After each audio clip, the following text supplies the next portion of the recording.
Mahigit 100,000 pisong halaga ng mga cellphone at cash ang hulikam na tinangay ng isang bagong kasambahay sa kanyang amo sa Pasig.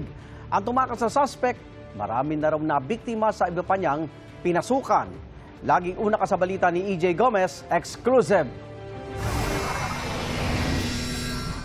Kuha ang CCTV video na yan sa loob ng isang bahay sa barangay Manggahan sa Pasig. Kita ang babaeng kasambahay na nagpapakain ng bata. Dinampot niya ang isang cellphone at ipinatong sa gilid ng mesa. Binulungan niya ang bata at inutusang umakyat sa second floor ng bahay.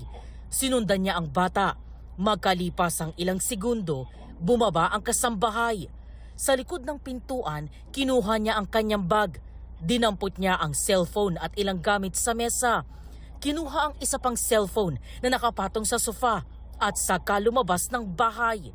Sa isa pang CCTV, kita ang dahan-dahang pagbukas ng gate ng babae na naglakad palayo sa bahay. Makalipas ang ilang minuto, lumabas mula sa CR ang nanay ng bata. Napansin niyang wala na sa mesa ang kanyang cellphone. Natangay raw ang 2 cellphone at isang wallet ayon sa biktimang si Claudette. Kasisimula lang daw sa trabaho ng babae na nagpakilalang Jean Ann Castro. Noon yung anak ko binobola-bola niya, sinabihan niya anak ko na umakyat ka sa taas magtago ka, gulatin mo si mami. Pagbaba niya, nagmadali siyang... Abot daw sa mahigit 100,000 piso ang halaga ng mga ninakaw na cellphone, bukod pa sa wallet na may mahigit 100,000 pisong cash. Ginagamit ko yun for work.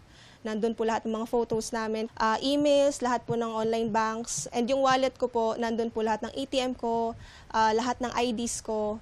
And meron ding around 1,500 na halaga or money. Ipinost ni Claudette ang insidente at CCTV sa social media. Doon lumabas ang iba pang nabiktima umano ng kasambahay na gumamit daw ng ibang pangalan. Pinapasukan niya yung mga onting tao. Normally mga tinatanong niya, village po ba kayo? Ilan po kayo sa bahay? May bata po ba? Ano po yung amo? Same day din pumapasok siya, bait-baitan, and then same day din ilang oras lang magnanakaw na siya. Inireport na ang insidente sa Pasig City Police at sa Barangay Manggahan. Hiling ko lang po ay makulong po talaga siya mahuli. Dito po talaga ako magsampa ng kaso po. Sa atin mga naghahanap po ng kasambahay, maghingi po tayo ng mga ID o kahit anong documents, barangay clearance or police clearance. Check natin kung yun to talaga ang kanyang pangalan o nagpapanggap lang po yung tao na yan. Huwag po tayo basta-basta agad maniwala po. Patuloy ang pagtunto ng pulisya sa sospek. Ito ang unang balita. EJ Gomez, GMA News.